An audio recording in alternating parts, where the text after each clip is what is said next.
Hello, আসসালামু আলাইকুম। একটু টেকনিক্যাল ত্রুটির কারণে আসতে একটু লেট হয়ে গেল। তো আমরা আস্তে আস্তে শুরু করি, সবাই জয়েন করে ফেলো দ্রুত। আর আমার কথা আর সাউন্ড শোনা যায় কিনা একটু জানো। আমি একটু দেখি সবাই লাইভটা ঠিকভাবে কানেক্টেড হচ্ছে কিনা।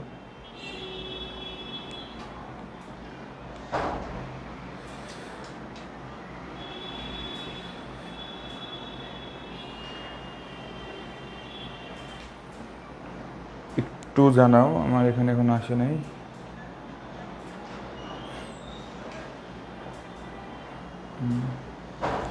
সাউন্ডটা শোনা যাচ্ছে কিনা একটু একটু একজন জানিয়ে দাও, তাহলে আমি শুরু করে দেবো।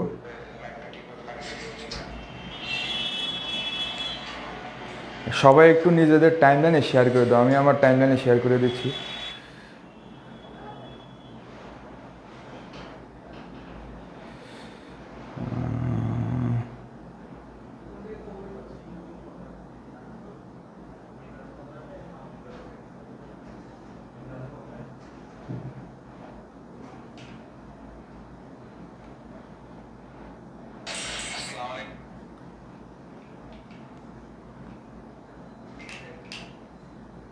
সবাই একটু নিজেদের টাইমলাইনে শেয়ার করে দেওয়ার চেষ্টা করি।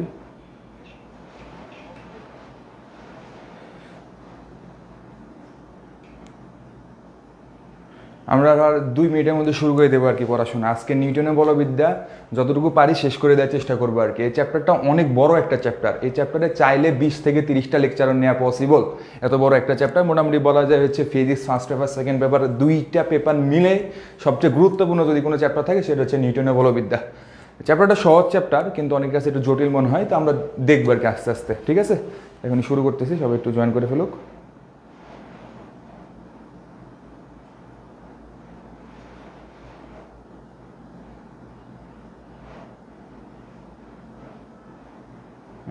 ওকে, আমি একটু শেয়ার করে দিই ক্লাসটা।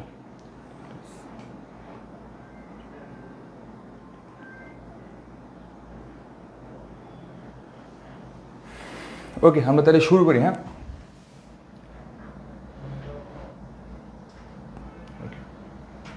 আচ্ছা। তো নিউটনের বলবিদ্যা, নিউটন সাহেবের যেহেতু চ্যাপ্টার বলবিদ্যা চ্যাপ্টার, সেটা আমাদের বল সম্পর্কে একটু জানা লাগবে অ্যাকচুয়ালি, যে বলটা আসলে কি। বল হচ্ছে এমন একটা নিয়ামক বা এমন কিছু একটা যা বস্তুর উপরে ক্রিয়া করে বস্তুর জড়তাকে পরিবর্তন করতে চায়, বস্তুর জড়তাকে পরিবর্তন করতে চায়। তোমরা এতদিন যে বলের সংজ্ঞাগুলো পড়ে শেখো, তার তুলনায় আমি একটু ব্যতিক্রম ধর্মী একটা সংজ্ঞা দিছি আর কি। আমি বলছি জড়তার পরিবর্তন করতে চাই। তো জড়তা কি? জড়তা বা এটাকে বলতেছি আমরা ইনার্শিয়া। জড়তা আমরা জানি হচ্ছে দুই প্রকার, একটা হচ্ছে স্থিতি জড়তা, একটা হচ্ছে কি গতি জড়তা। তো স্থিতি আর গতি লিখি, স্থিতি আর একটা হচ্ছে কি গতি। স্থিতি জড়তা, গতি জড়তা। স্থিতি জড়তাটা কি? সরি, আচ্ছা, হ্যাঁ। স্থিতি জড়তা কি? স্থিতি জড়তা হচ্ছে বস্তু যদি স্থির থাকে সে সারা জীবন স্থিরই থাকতে চায়, এটা কি তার স্থিতি জড়তা। আর গতি জড়তা কি? কোনো বস্তু যদি গতিশীল অবস্থায় থাকে সে সারা জীবন গতিশীল অবস্থায় থাকতে চায়, এটাকে বলতেছে গতি জড়তা। তো এমন একটা নিয়ামক, যে নিয়ামকটা এই স্থিতির উপরে কাজ করে তার স্থিতিটাকে পরিবর্তন করতে চায় বা পরিবর্তন করে, তাকে আমরা কি বলতেছি? বল বলতেছি। অনুরূপভাবে গতির উপরে সে প্রয়োগ করে, গতির উপরে ওই নিয়ামকটা প্রয়োগ করে কি গতির পরিবর্তন করতে চায় বা পরিবর্তন করে, তাকে আমরা বলতেছি কি বল বলতেছি। আশা করি বুঝতে পারছো, খুব সহজ ভাষায় বললাম আর কি। তো বইয়ে দেখবা যে এইভাবে বলা আছে তোমাদের, যা কোনো স্থির বস্তুর উপর ক্রিয়া করে স্থির বস্তুকে গতিশীল করে বা করতে চায়, অথবা কোনো গতিশীল বস্তুর উপর ক্রিয়া করে গতিশীল বস্তুর গতির পরিবর্তন করে, তাকে বলতেছে কি আমার বল বলতেছে আর কি। আর আমি দুটো একসাথে যদি বলি তাহলে আমি বলতে পারবো হচ্ছে কি আমার জড়তার পরিবর্তন করতে চাই। যা কি জড়তার পরিবর্তন করতে চাই তাকে আমরা কি বলবো? বল বলবো। আশা করি বুঝতে পারছো বল জিনিসটা অ্যাকচুয়ালি কি। ওকে, আচ্ছা, নেক্সট স্লাইডে চলে যাই আমরা। আচ্ছা, বলের বিভিন্ন বৈশিষ্ট্য রয়েছে, তো বৈশিষ্ট্যগুলো আমরা একটু দেখি।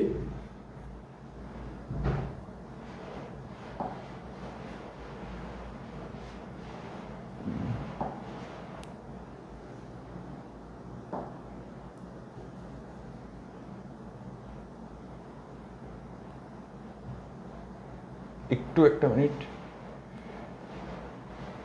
ওকে, তো বলের বৈশিষ্ট্য রেখে চারটি। বলের বৈশিষ্ট্য হচ্ছে কয়টি? আমাদের চারটি হচ্ছে বলের বৈশিষ্ট্য। তার প্রথম বৈশিষ্ট্য হচ্ছে বলের দিক আছে। বল একটা ভেক্টর রাশি। আমরা ভেক্টর চ্যাপ্টার যারা পড়ছো, ভেক্টর অবশ্যই পড়ছো যে বল হচ্ছে একটা ভেক্টর রাশি। তো ভেক্টর রাশিগুলো মনে রাখার একটা টেকনিক শিখাই দিই আমি ভেক্টর চ্যাপ্টারের মধ্যে, ওইটা একটু তোমরা একটু মুখস্থ রাখার চেষ্টা করবা। এভাবে টেকনিকটা শিখলে কি তোমার ভেক্টর যতগুলা রাশি আছে সবগুলা রাশি মনে রাখা সহজ হবে আর কি। তোমাদের টেকনিক হচ্ছে এরকম যে ভবে সব প্রিয়তম ভাসে টুনির তিতা প্রেমে। ভবে সব প্রিয়তম ভাসে টুনির তিতা প্রেমে, টুনির প্রেমে আর কি, ঠিক আছে। টুনির তিতা প্রেম, টুনির প্রেমটা এতটা মধুর না, তিতা প্রেম। ওকে, আচ্ছা। তো এখানে এই ভতে মনে রাখবো হচ্ছে ভরবেগ। ভতে কি ভরবেগ, এটা হচ্ছে ভেক্টরের চ্যাপ্টারে এখানে দেখাই দিচ্ছি, কারণ হচ্ছে তোমার পরীক্ষাটা খুব বেশি আসে। বেতে হচ্ছে বেগ, বেতে হচ্ছে বেগ বা ভ্যালোসিটি, বেগ বা ভ্যালোসিটি। সরে হচ্ছে সরণ বা ডিসপ্লেসমেন্ট, ঠিক আছে, সরণ।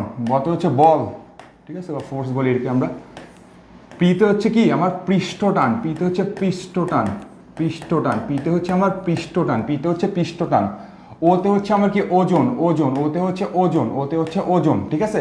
আর এখানে ততে আমরা শিখবো হচ্ছে কি ত্বরণ, ততে কি শিখবো ত্বরণ, ততে শিখবো হচ্ছে ত্বরণ। এবং এই মতে শিখবো হচ্ছে আমরা মন্দন, ত্বরণ আর মন্দন। মতে শিখবো হচ্ছে আমরা মন্দন, মতে শিখবো কি মন্দন। ভতে শিখবো আমরা কি, ভতে শিখবো হচ্ছে ভ্রামক। ভতে কি, ভতে হচ্ছে আমি এইভাবে লিখি এখানে, ভতে হচ্ছে কি আমার ভ্রামক। ভতে কি ভ্রামক, কিন্তু সকল ভ্রামক না, জড়তার ভ্রামক বাদে। এটা একটু নিজে লিখে নেওয়া হচ্ছে জড়তার ভ্রামক বাদে সকল ভ্রামক, জড়তার ভ্রামক বাদে, ঠিক আছে, জড়তার ভ্রামক বাদে, ঠিক আছে। এরপর টটে আমরা শিখবো হচ্ছে টর্ক, টতে শিখবো হচ্ছে কি টর্ক, টটে শিখবো হচ্ছে টর্ক। আজকে এখানে টর্ক নিয়ে আলোচনা করব। আর তিতে শিখবো হচ্ছে তীব্রতা, তিতে কি তিতে তীব্রতা। এবং প্রেমেতে শিখবো হচ্ছে আমরা প্রাবল্য, প্রেমেতে কি প্রাবল্য। তো আশা করি বুঝতে পারছো আর কি। তো এগুলোর দিকে আমরা একটু মনে রাখবো আর কি, যে কোনগুলো ভেক্টর রাশি। তো এখানে যতগুলো রাশি দেখছি সবগুলো হচ্ছে ভেক্টর রাশি, এগুলোর বাইরে যেগুলো আছে ওগুলো কি আমার স্কেলার রাশি। আশা করি বুঝতে পারছো। তো কি এখানে যেহেতু বল আছে, তাহলে কি বল একটা ভেক্টর রাশি। আর ভেক্টর রাশি আমরা কি জানি, দুইটা জিনিস আছে, একটা হচ্ছে ম্যাগনিটিউড, আরেকটা হচ্ছে ডাইরেকশন। আশা করি বুঝতে পারছো। ওকে, এবং কি বল জোড়ায় কাজ করে, বল জোড়ায় কাজ করে, এটা তোমরা 9-10 শিখছো নিউটনের সাহেবের তৃতীয় সূত্র অনুসারে, তাই না? নিউটন সাহেবের কোন সূত্র অনুসারে? তৃতীয় সূত্র অনুসারে বল কি, বল হচ্ছে কি আমার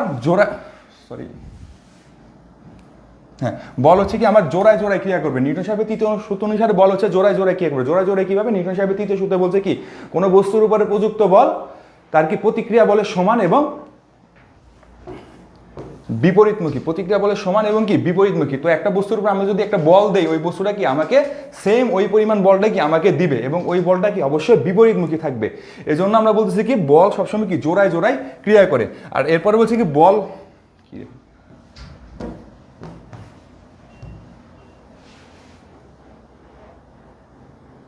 আচ্ছা, 3 নম্বরটা কি পড়ছি? 3 নম্বর হচ্ছে বল একটি বস্তুতে কি ত্বরণ সৃষ্টি করতে পারে। বল কি, যে কোনো একটি বস্তুকে কি সে ত্বরণ সৃষ্টি করবে। একটু পরে আমরা দেখবো বল একটি বস্তুর মধ্যে ত্বরণ সৃষ্টি করতে পারে। তোমরা যারা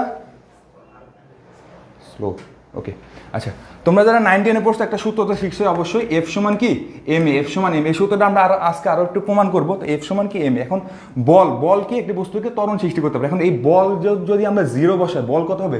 বল যদি আমরা 0 বসাই, তাহলে 0 সমান কি পাবো? এম এ, তাই না? বলের মান যদি 0 বসাই, তাহলে 0 সমান এম এ। তাহলে এখান থেকে এর মান কি পাবো? এর মান পাবো হচ্ছে আমি 0। তাহলে এর মান যেখানে 0 হবে তখন কি আমার কোনো বল থাকে না। যেখানে আমরা একটা বল দিব, তখন কি বলে একটা মান থাকবে। সেই মানটাকে সাপোজ যে কোনো একটা কনস্ট্যান্ট সি ধরো, তাহলে সি সমান কি লিখতে পারবো? M A. তাহলে এ সমান এখান থেকে পাচ্ছি কি সি বাই এম। যেহেতু কি বস্তুর একটা ভর আছে, তাহলে আমি এ পাবো আর কি ত্বরণ। আশা করি বুঝতে পারছো আর কি। এরপরে লিখছে কি বল কোনো বস্তুকে কি বিকৃত করতে পারে। বল কোনো বস্তুকে বিকৃত করতে পারে। বল কোনো বস্তুকে কি বিকৃত করতে পারে। এখন তোমাকে যদি একদম ঘুষি দেয় তো তোমার নাক মুখ ভস্কে যাবে না? তো এটাকে বলতেছে কি বল কোনো বস্তুকে বিকৃত করতে পারে। এই জিনিসটা হচ্ছে আমরা ফিজিক্স ফার্স্ট পেপারে চ্যাপ্টার 7-এ অনেক বেশি আলোচনা করবো। আপাতত এটুকু মনে রাখো, বল কোনো বস্তুকে কি বিকৃত করতে পারে। কারণ আমরা অবশ্যই জানি একটা বস্তুর উপর যখন বল প্রয়োগ করা হয় সে অবশ্যই কি তাই সে বিকৃত হয়ে যায় আর কি। এটা আমরা জানি। এটা আরো বিস্তারিত আমরা চ্যাপ্টার 7-এ আলোচনা করবো। আশা করি বুঝতে পারছো। হচ্ছে তাহলে কি বলের বৈশিষ্ট্য হচ্ছে কি আমার 4টি। ওকে, আচ্ছা, নেক্সটে দেখো মৌলিক বল। তো আমাদের এই মহাবিশ্বে অনেক ধরনের বল আছে। তো সবগুলা বল সম্পর্কে তো আমাদের জানা একটু বেশি কষ্টসাধ্য। এই জন্য হচ্ছে আমরা 4টা মৌলিক বল সম্পর্কে একটু জানবো আর কি। তো দেখো প্রথম মৌলিক বল হচ্ছে কি মহাকর্ষীয় বল।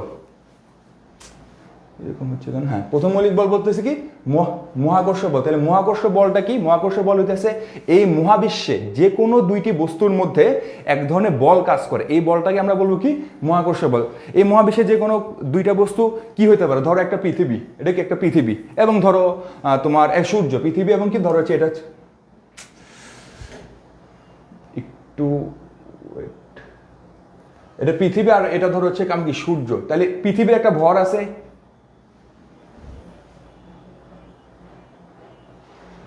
তাহলে পৃথিবীর একটা ভর আছে, এই ভরটাকে আমি ধরতেছি এম, এবং সূর্যের একটা ভর আছে, এই ভরটাকে আমি ধরলাম হচ্ছে ক্যাপিটাল এম। তাহলে দুইটা বস্তু যেহেতু ভর আছে, তাহলে এই দুইটার মধ্যে এক ধরনের কি একটা আকর্ষণ বল কাজ করবে। সেই আকর্ষণ বলটাকে আমি বলতেছি কি? মহাকর্ষ বল। মহাকর্ষ বলটা হচ্ছে কি? সবসময় আকর্ষণ ধর্মী বল। এই বলটা কি বল?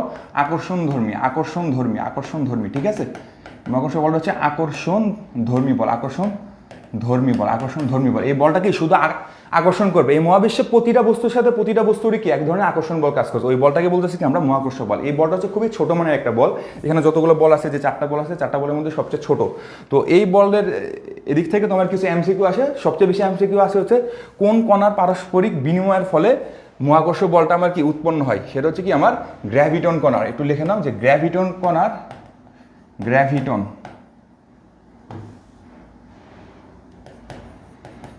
গ্র্যাভিটন কণার পারস্পরিক বিনিময়ের ফলে, খুবই বেশি এমসিকিউতে আসে, পারস্পরিক বিনিময়ের ফলে কি?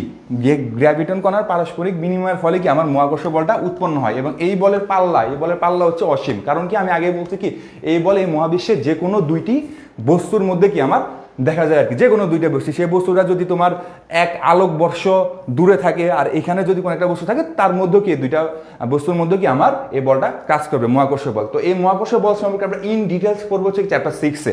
চ্যাপ্টার 6-এ মহাকর্ষ বল সম্পর্কে আরো বেশি পড়বো। তো এখানে একটু বলটা আমরা দেখাই দিই। বলটা কেমন? বলটা হচ্ছে এরকম, F সমান G(m)(m) divide by D square. Okay, then m হচ্ছে বস্তুদের গুণফল এবং ডি হচ্ছে কি তাদের মধ্যবর্তী দূরত্ব, এবং এই জিটা হচ্ছে তোমার একটি ধ্রুবক, ঠিক আছে? এই জিটা হচ্ছে কি আমার একটি ধ্রুবক, গ্র্যাভিটেশনাল কনস্ট্যান্ট। ওকে, আচ্ছা, তার মানে মহাকর্ষ বলটা আশা করি বুঝতে পারছি। আর এর পাল্লা অসীম, এটা বললামই, পাল্লা অসীম। এতটুকু জানলে হবে মহাকর্ষ বল সম্পর্কে। আমরা এখানে যেহেতু এইচএসসির জন্য পড়াচ্ছি, তো এত বেশি বিস্তারিত আলোচনা করতেছি না, যেহেতু আমাকে এক ক্লাসের মধ্যে শেষ করতে হবে। তো যত কম সংখ্যক আলোচনা করে চ্যাপ্টারটা শেষ করে দেওয়ার চেষ্টা করবো, এবং যেগুলো আলোচনা করব এগুলোই কি তোমার পরীক্ষা আসার চান্স সবচেয়ে বেশি। গুরুত্বপূর্ণ জিনিসগুলো সম্পর্কে কি আমরা আলোচনা করবো। আশা করি বুঝতে পারছো মহাকর্ষ বলটা কি। ওকে, এখন আমরা পড়বো হচ্ছে তড়িৎচুম্বক বল।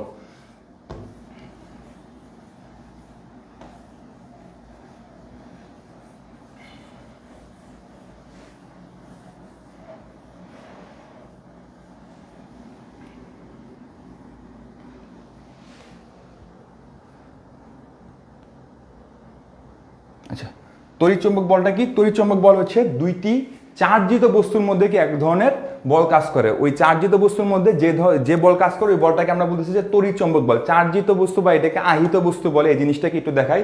ধরো হচ্ছে তোমার ফোর্সে নাইট্রোজেন। ওকে, তো নাইট্রোজেনের পারমাণবিক সংখ্যা কত? 7। তো নাইট্রোজেন এইভাবে আছে। এখন নাইট্রোজেন আমরা কি জানি? তোমরা যারা কেমিস্ট্রি পড়ছো, নাইট্রোজেন সবসময় অষ্টক পূরণ করতে চায়, বা সে 2 এর নিয়ম অনুসরণ করতে, বা যে কোনো পরমাণুকে সে অষ্টক পূরণ করতে চায়। তো অষ্টক পূরণ করতে হলে তার কি করা লাগে? ইলেকট্রন ত্যাগ করা লাগে অথবা কি গ্রহণ করা লাগে। তো নাইট্রোজেন এখানে কি করবে? সে তার অষ্টক পূরণ করার জন্য তার শেষ কক্ষপথে ইলেকট্রন থাকে হচ্ছে 5টা। যেহেতু নাইট্রোজেন ইলেকট্রন বিন্যাস করলে 2-5 পাই, মানে 2-5 পাই আর কি। তো 2-5 পাইলে শেষ কক্ষপথে 5টা ইলেকট্রন আছে, তার মানে তার 3টে ইলেকট্রন কি গ্রহণ করা লাগে। তো 3টে ইলেকট্রন গ্রহণ করলে সে কি চার্জে চার্জিত হয়? সে হচ্ছে কি নেগেটিভ চার্জে চার্জিত হয়। তখন আমরা বলতে পারি কি নাইট্রোজেন 3- হয়ে কি সে অষ্টকপূর্ণ করে আর কি। আশা করি বুঝতে পারছো। এরপরে সাপোজ ধরো হচ্ছে তোমার অ্যালুমিনিয়াম কি করে? অ্যালুমিনিয়াম যেহেতু একটা পরমাণু, সেও কি আমার অষ্টক পূরণ করতে চাবে। তো অষ্টক পূরণ করতে চাইতে হলে তার কি করা লাগে? হয় ইলেকট্রন গ্রহণ করা লাগে, নাহলে কি ইলেকট্রন ত্যাগ করা লাগে। তো অ্যালুমিনিয়ামের শেষ কক্ষপথে ইলেকট্রন আছে আমার 3টে ইলেকট্রন আছে, তাই না? তো 3টে ইলেকট্রন থাকার জন্য ধরুন সে কি করে? সে 3টে ইলেকট্রন ত্যাগ করে। সে কোন আধানে আহিত হয়? সে হচ্ছে ধনাত্মক আধানে আহিত হয়। তখন আমরা লিখতে পারি কি অ্যালুমিনিয়াম 3+। তাহলে দেখো এখানে নাইট্রোজেন কি 3- অ্যালুমিনিয়াম,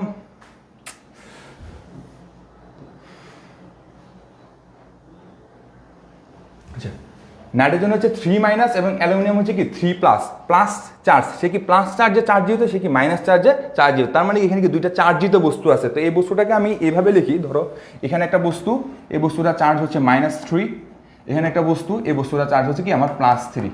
ধরো হচ্ছে অনেক বড় হয়ে কি নাইট্রোজেন একটা বস্তুর মতো আচরণ করতেছে, অ্যালুমিনিয়াম একটা বস্তুর মতো তোমার কাজ করতেছে আর কি, ঠিক আছে। তখন ধরো এটা একটা মাইনাস চার্জ, এটা কি প্লাস চার্জ, তাহলে চার্জিত বস্তু, তাহলে চার্জিত বস্তুর মধ্যে কি আমার এক ধরনের একটা বল কাজ করবে।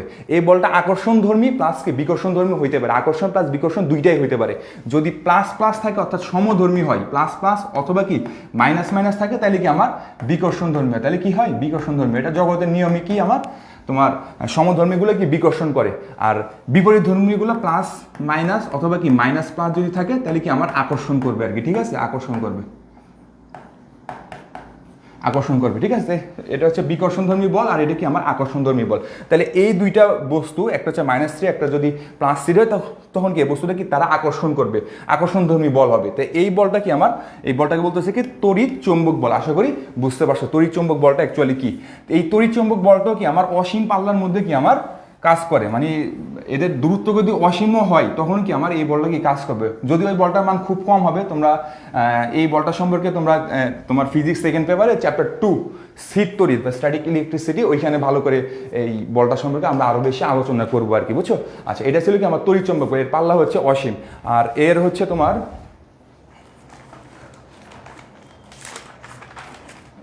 আমি লিখে দিই কোন কণার জন্য। এটা হচ্ছে কি তোমার ফোটন নামক এক প্রকার কণার, এটা কি ফোটন নামক এক প্রকার কণার পারস্পরিক বিনিময়ের ফলে, ফোটন নামক এক প্রকার কণার পারস্পরিক বিনিময়ের ফলে কি আমার তড়িৎচৌম্বক বলটা কি আমার উদ্ভব হয়। এটা একটু মনে রাখবা, ফোটন নামক কণার, ওকে। তাহলে হবে, আশা করি বুঝতে পারছো তড়িৎচৌম্বক বল। এখন বোঝার বিষয় হচ্ছে আমার কি সবল নিউক্লিয় বল এবং দুর্বল নিউক্লিয় বল, এই দুইটা খুবই গুরুত্বপূর্ণ। সবচেয়ে বেশি গুরুত্বপূর্ণ এই চ্যাপ্টার হচ্ছে এই দুইটা বল, কারণ এই দুইটা বল অনেকেরই আমার কনসেপ্টে কি আমার মিসআন্ডারস্ট্যান্ডিং থাকে আর কি, বুঝছো। তো এই জন্য হচ্ছে আমি এই দুইটা বল একটু ভালোভাবে আলোচনা করবো। এই দুইটা থেকেই আমার সৃজনশীলে খ নম্বর আসতে পারে যে সবল নিউক্লিয় বল বলতে কি বোঝো, দুর্বল নিউক্লিয় বল বলতে কি বোঝো। আচ্ছা, তো এটা পড়ার আগে দেখো তো তড়িৎচৌম্বক বলটা যে পড়ছিলাম, তড়িৎচৌম্বক বলটা কি একটা আকর্ষণধর্মী বল ছিল বাকি একটা বিকর্ষণধর্মী বল ছিল। এখন আমি একটা যদি পরমাণু আঁকি, দেখো তো একটা পরমাণু অঙ্কন করি। ধরো হচ্ছে পরমাণু হচ্ছে এইরকম একটা পরমাণু, এই পরমাণুর কেন্দ্রে কে থাকে,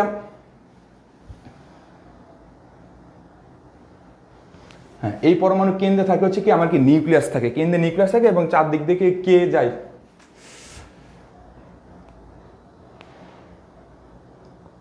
আচ্ছা কেন্দ্রে থাকে নিউক্লিয়াস এবং চারদিকে কে থাকে আমার ইলেকট্রন থাকে। তাহলে ইলেকট্রন এভাবে ঘুরতে থাকে নিউক্লিয়াসকে কেন্দ্র করে এবং কেন্দ্রে কে থাকে আমার প্রোটন এবং নিউট্রন থাকে। তো আমি শুধু প্রোটনটা ধরি, যে এখানে কেন্দ্রে কি আছে আমার প্রোটন আছে।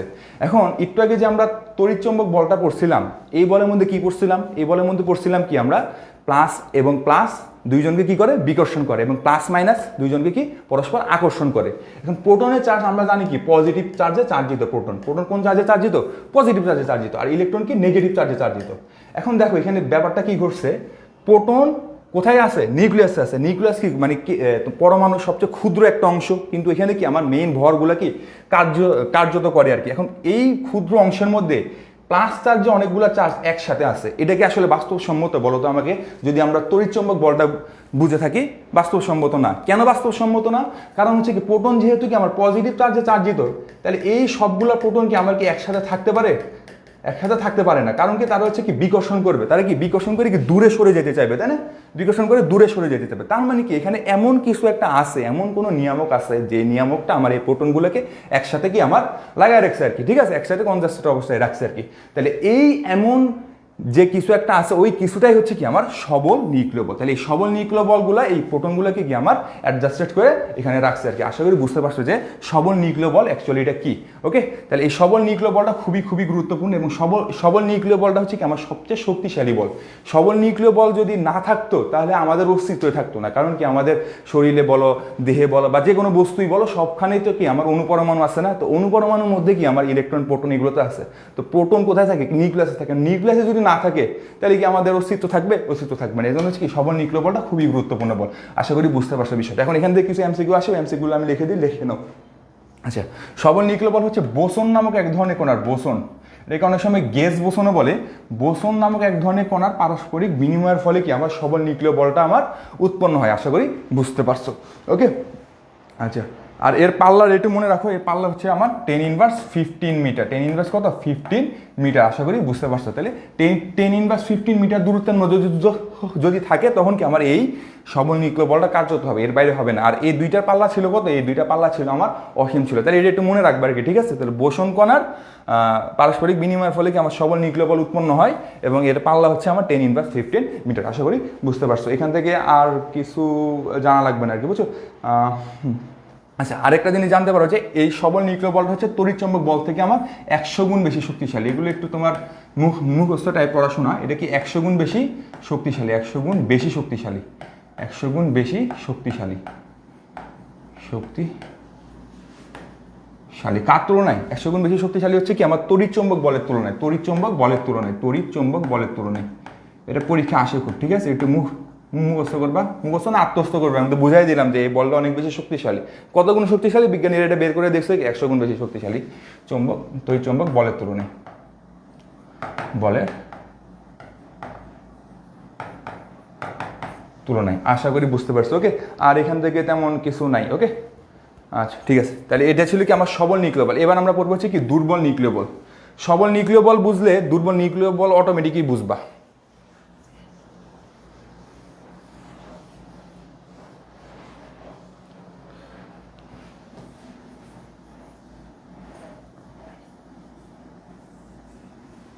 আচ্ছা, সবল নিউক্লিয় বলের মধ্যে কি পড়ছিলাম আমরা? প্রোটনগুলো কি করবে? এভাবে কি কাছাকাছি চলে আসবে, এভাবে কি খুব কাছাকাছি চলে আসবে। যদিও কি তারা পজিটিভ চার্জে কি চার্জিত, এভাবে কি তারা কাছাকাছি চলে আসবে। একদম যখন তারা কাছাকাছি চলে আসবে তখন কি প্রোটনগুলো সব কি এক হয়ে যাবে না? তাই তো। ধরো হচ্ছে অনেকগুলো পানির ফোঁটা, এরকম পানির ফোঁটাগুলো আছে এরকম, ঠিক আছে। পানির ফোঁটা এভাবে কি পানির ফোঁটা, বিন্দু বিন্দু পানির ফোঁটা। এখন এগুলো যদি একসাথে একদম লেগে যায় তাহলে কি সবগুলো ফোঁটা মিলে কি একটা ফোঁটা হয়ে যাবে না? তার মানে কি আমার এই প্রোটন সবগুলো যেখানে এই সবল নিউক্লিয় বলের ধরুন একসাথে কাজ করবে, একসাথে কনজাস্টেড হয়ে যাবে, তখন কি সবগুলো প্রোটন মিলে কি আমার একটা প্রোটন হয়ে যাবে না? তো সেটা করলে কি আমার কোনো কিছু থাকবে, অস্তিত্ব থাকবে আমাদের? না। তাহলে একসাথে যাতে না হয় এর জন্য কি আমার আরেকটা বল কাজ করে। কি আরেকটা বল কাজ করে? ধরো হচ্ছে আমি এভাবে বোঝাই, ধরো হচ্ছে এটা একটা প্রোটন, এটা একটা প্রোটন। তাহলে এই প্রোটনটা কি আমার এদিকে আসতে যাচ্ছে, এই প্রোটনটা এদিকে আসতে যাচ্ছে, দুইটাই কি পজিটিভ চার্জে চার্জিত। এদিকে আসতে যাচ্ছে কি কেন? কারণ এখানে কি আমার সবল নিউক্লিয় বল তাদেরকে এভাবে কি চাপ দিচ্ছে, যে সবল নিউক্লিয় বল এভাবে চাপ দিয়ে কি সবল নিউক্লিয় বল তাদেরকে এভাবে চাপ দিয়ে কি একসাথে করতে চাচ্ছে আর কি। কিন্তু যখন তার একটু একসাথে হওয়ার জন্য এই জায়গায় আসবে, ধরো একটু কাছাকাছি আসলো, তখন তাদের মধ্যে আবার আরেকটা বল কাজ করবে, যে বলটাকে আবার তাদেরকে একটু দূরে সরাই দেবে, যে বলটাকে আবার তাদেরকে একটু দূরে সরাই দিবে। কারণ দূরে সরাই যদি না দেয় তাহলে কি দুইটা প্রোটন এক হয়ে যাবে না? এক হয়ে গেলে তো আমাদের অস্তিত্ব থাকবে না। তাহলে যে বলটা আমার এই দুইটা প্রোটনকে দূরে সরাই দিবে ওই বলটাকে আমরা বলতেছি কি আমরা দুর্বল নিউক্লিয় বল। আশা করি বুঝতে পারছো। দুর্বল নিউক্লিয় বলটা কি হলো? এবার সরাই দিবে। এখন বলতে পারো যে ভাইয়া এটা তো তাহলে আমার তড়িৎচম্বক বলও তো হইতে পারে না। তড়িৎচম্বকের বল তোমার যেই মান, তড়িৎচম্বক বলের তোমার যে শক্তি, ওই শক্তি শুধু অতটুকু শক্তি দিয়ে কি তাদেরকে দূরে সরানো পসিবল। এর সাথে আরও কিছু শক্তি অ্যাড করা লাগে, ওই শক্তিটাই কি আমার দুর্বল নিউক্লিয় বল। আশা করি বুঝতে পারছো দুর্বল নিউক্লিয় বল ব্যাপারটা কি। আমি আবার বলি, সবল নিউক্লিয় বল কি করে? দুইটা প্রোটনকে কি অ্যাডজাস্ট করার চেষ্টা করে, তারা অ্যাডজাস্ট করতেছে এইভাবে। এখন অ্যাডজাস্ট করে এক পর্যায়ে যখন তারা মিলিত হইতে যাবে ঠিক তখনই কি আরেকটা বাধা পায়, যাতে মিলিত না হয়। যে বাধাটা পায়, যে বাধাটা পাওয়ার জন্য তার আবার একটু পিছনে সরে যায়, ওই বাধাটা হচ্ছে কি আমার দুর্বল নিউক্লিয় বল। আশা করি বুঝতে পারছো দুর্বল নিউক্লিয় বলটা কি। তাহলে এখান থেকে কি মনে রাখবা?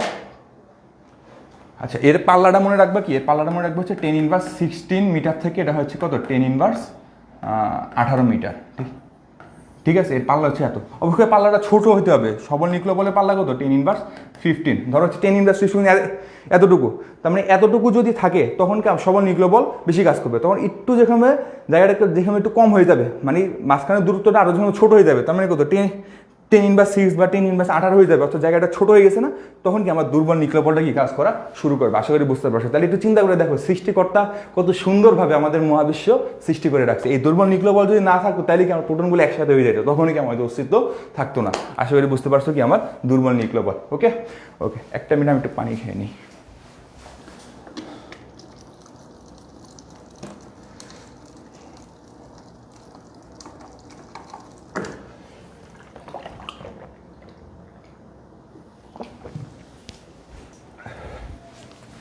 তাহলে এই মৌলিক চারটা বল যদি পরীক্ষা আসে বা ব্যাখ্যা করতে বলে, বিশেষ করে সবল নিউক্লিয় বল এবং দুর্বল নিউক্লিয় বল, এগুলো প্রায় সময় পরীক্ষা আসে। যে সবল নিউক্লিয় বল বলতে কি বুঝো?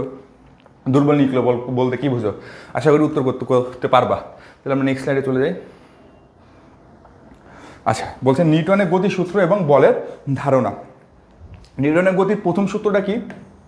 প্রথম সূত্র থেকে আমরা কি বলের একটা ধারণা পাই। প্রথম সূত্র তো আমরা 9-10 থেকে পড়ে আসতেছে। বাহ্যিক কোনো বল প্রয়োগ না করলে স্থির বস্তু স্থির থাকবে এবং গতিশীল বস্তু কি তার সুষম বেগ নিয়ে কি চলতে থাকবে আর কি। তাহলে এটা কি ছিল? তার কি প্রথম সূত্র ছিল। তাহলে বাহ্যিক কোনো বল প্রয়োগ না করলে, এখানে যে জিনিসটা প্রয়োগ না করলে আমার স্থির বস্তু স্থির থাকবে এবং গতিশীল বস্তু গতিশীল অবস্থায় থাকবে, ওই জিনিসটাই কি আমার বল। তাহলে এখান থেকে আমি একটা বলের ধারণা পাই, বুঝছো? এখান থেকে আমি একটা বলের ধারণা পাই। এটাকে বলতেছি কি বলের প্রথম সূত্র আর কি। তাহলে বলের ধারণা কোন সূত্র থেকে পাই? প্রথম সূত্র থেকে পাই।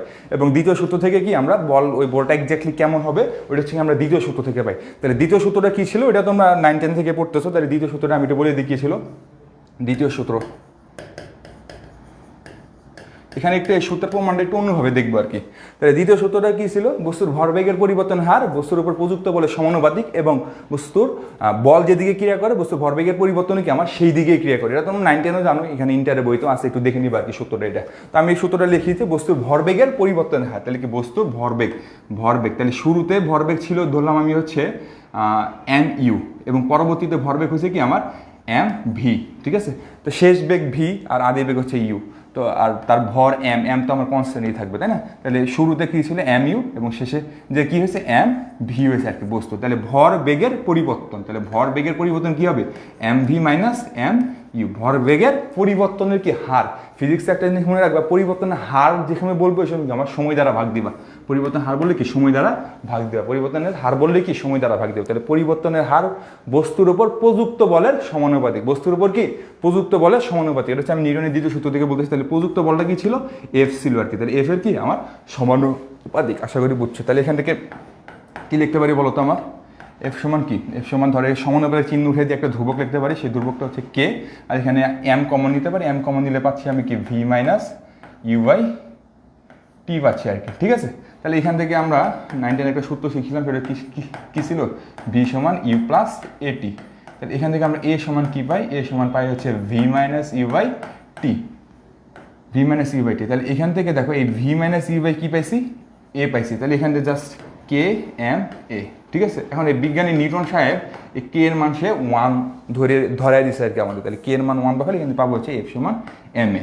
এই প্রমাণটা আমরা 9-10 দেখছি, বাট এখন হচ্ছে এইভাবে প্রমাণ করবো না। আমরা যেহেতু বড় হয়ে গেছি এখন এইভাবে প্রমাণ করবো না, ওকে? আচ্ছা, আমরা একটু অন্যভাবে প্রমাণ করি, এটা এখানে থাকুক। আচ্ছা, তোমরা যেহেতু এসএসসি 25 ব্যাচ, তোমরা অবশ্যই ডিফারেন্সিয়েশন পড়ছো। তা ডিফারেন্সিয়েশন কি? হার বের করা বা ঢাল বের করা আর কি। তাহলে ভরবেগের পরিবর্তন হারও কি আমরা বের করতে পারি। সেটা কিভাবে বের করবো? DP by DT. এখানে পিটা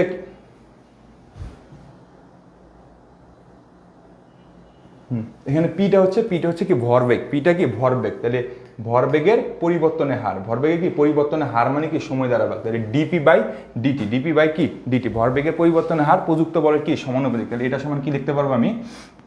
তোমার এভাবে লিখি, এটা হচ্ছে প্রযুক্ত বলের সমানুপাতিক। তো প্রযুক্ত বল হচ্ছে কি আমার এফ এর সমানুপাতিক। আশা করি বুঝতে পারছো আর কি। তাহলে ডিপি বাই ডিপি আমরা এভাবে লিখবো আর কি, ডিপি বাই ডিটি প্রযুক্ত বলের সমানুপাতিক, ওকে? তাহলে এফ সমান এপি। তাহলে পি সমান আবার কি জানি? পি সমান আমরা জানি হচ্ছে এম বি। পি যেহেতু কি আমার ভরবেগ, এখানে পিটা কি? পিটা হচ্ছে আমার কি ভরবেগ। পিটা হচ্ছে কি আমার ভরবেগ। পি হচ্ছে কি আমার ভরবেগ, ওকে? তাহলে পি সমান ভরবেগ যেহেতু, তার মানে কি লিখতে পারি? এম ইন্টু ভি, ওকে? তাহলে পি এর জায়গায় কি লিখবো আমরা? এম ইন্টু ভি, ঠিক আছে, বাই ডিটি।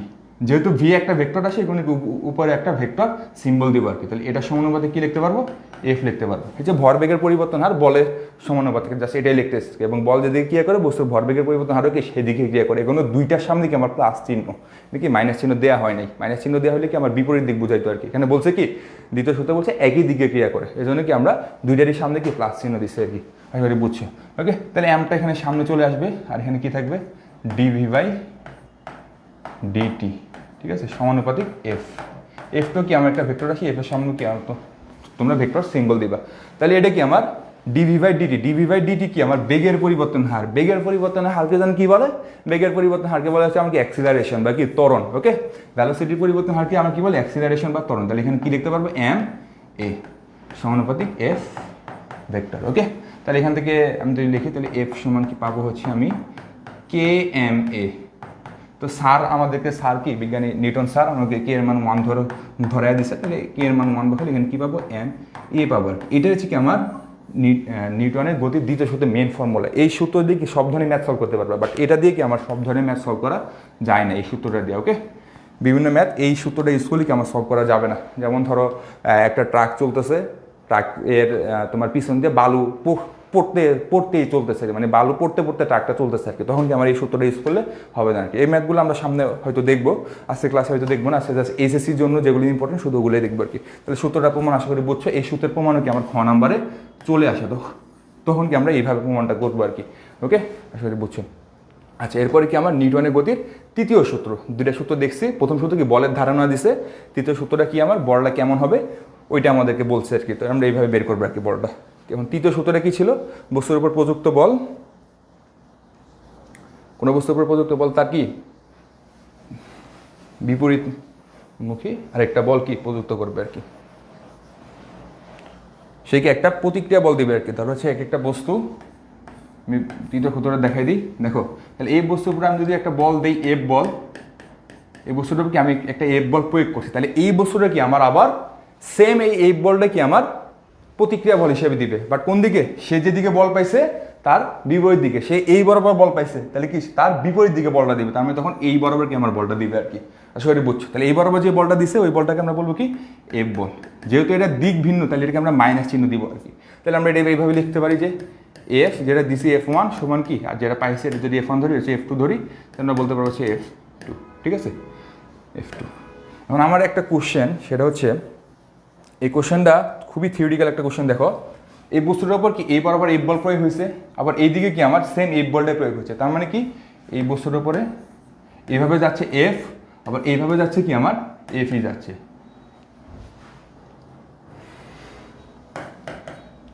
এভাবে যাচ্ছে কি এফ। ঠিক আছে, এখন দেখো একটা বস্তুর উপরে একদিকে কি আমার যে পরিমাণ বল দিচ্ছে তার বিপরীত দিকে আবার সেম পরিমাণ বল দিচ্ছে, তার মানে কি বস্তুর উপর নিট বল 0 হওয়ার কথা না, নিট বল কত হওয়ার কথা 0 হওয়ার কথা। তার মানে বস্তুটা যেভাবে আসলে এভাবে থাকার কথা, নিট বল যেহেতু 0। কিন্তু তুমি যদি একটা ইটকে বা কোনো একটা বইকে যদি এভাবে ধরে একটা ধাক্কা দাও, তাহলে দেখবে যে ইটটা পড়ে যাবে। তো ওই ক্ষেত্রে তো কি আমার নিউটনের তৃতীয় সূত্র কাজ করে। তৃতীয় সূত্র কাজ করা মানে কি একটা বিপরীত প্রতিক্রিয়া বল দিবে আর কি। তো প্রতিক্রিয়া বল যদি দেয়, তার মানে কি আমার নিট বল 0 হওয়ার কথা। তো 0 হইলে কি আমার বস্তুটা পড়ে যাওয়ার কথা, সরি বস্তুটা দাঁড়ায় থাকার কথা, কিন্তু বস্তুটা দাঁড়ায় থাকে না, বস্তুটা কি হয় পড়ে যায়। তাহলে যে পড়ে যায়, এটা কেন পড়ে যায়, এখানে একটা কনসেপ্টে ভুল আছে।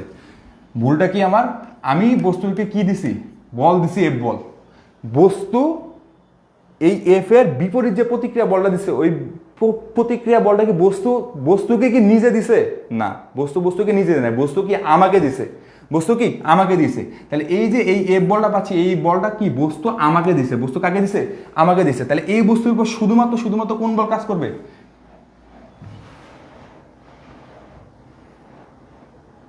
এই বস্তুর উপর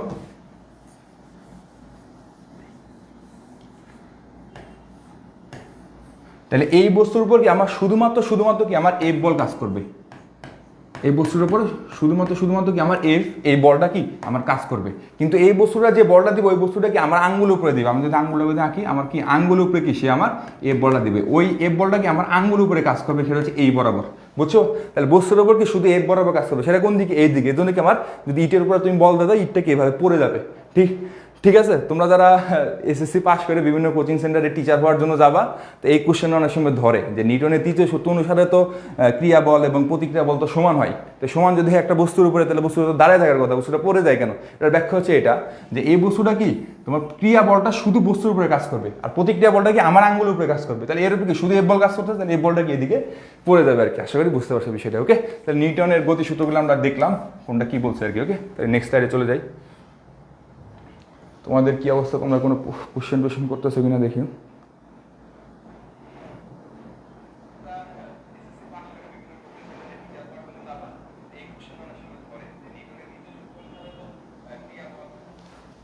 ওকে,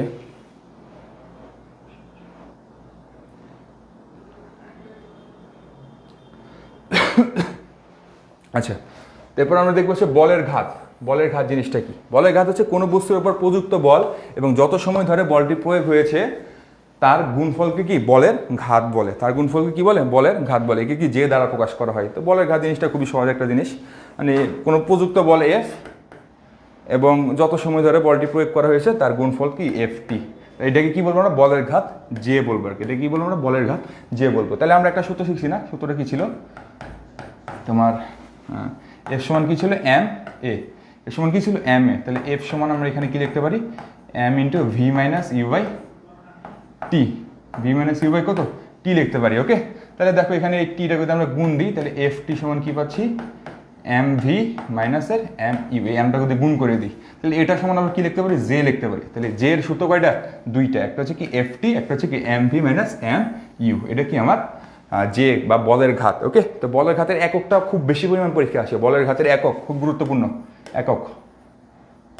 একক তাহলে একক কি, একক হচ্ছে কি বলের একক এবং কি আমার সময়ের এককের গুণফল। ঠিক আছে, তো বলের একক কি, বলের একক হচ্ছে নিউটন এবং সময়ের একক কি নিউটন হচ্ছে সেকেন্ড, সময় একক সেকেন্ড, তাহলে এটা কি আমার বলের ঘাতের একক, বলের ঘাতের একক। এখন নিউটন শুধু অনেক মানে এটা আসে না, এটা বেশি পরীক্ষা এমসিকিউতে দেয় না, এটা কেজিতে নিয়ে যায় আর কি। তো আমরা নিউটনকে আবার কীভাবে লিখতে পারি, এফ সমান এম এ জানি না আমরা, এফ সমান কি এম এ, তাহলে এম এর মান আবার কি, এম এর মান হচ্ছে কেজি, আর এতে কি, এতে হচ্ছে অ্যাক্সিলারেশন বা ত্বরণ, এটার একক কি, এটার একক হচ্ছে এম এস ইনভার্স টু। ওকে, তাহলে নিউটনের জায়গায় আমরা কি লিখতে পারি এম এস ইনভার্স টু, এখানে গুণ অবস্থা আবার কি এস আছে, তাহলে এখান থেকে আমরা কি পাই, সরি এম না কেজি, কেজি ঠিক আছে, এটা হচ্ছে কি KG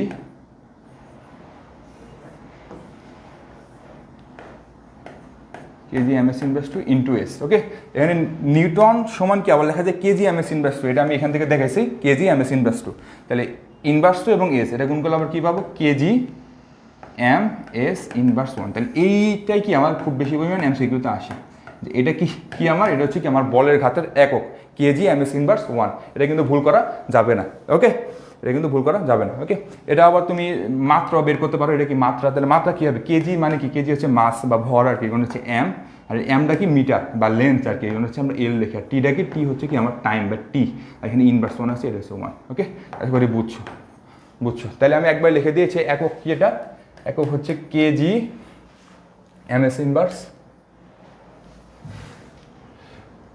KG M S inverse one, আর মাত্রা, মাত্রা কি, মাত্রা হচ্ছে M L T inverse one, মাত্রা হচ্ছে কি M L T inverse one, আর মাত্রাগুলো সবসময় কি আমার থার্ড ব্রেকেটের মধ্যে লিখি আমরা। ওকে, দেখবা যে এরকম বিভিন্ন বিশ্ববিদ্যালয় ভর্তি পরীক্ষায় অপশন কতে দিছে কি তোমার M L T inverse one,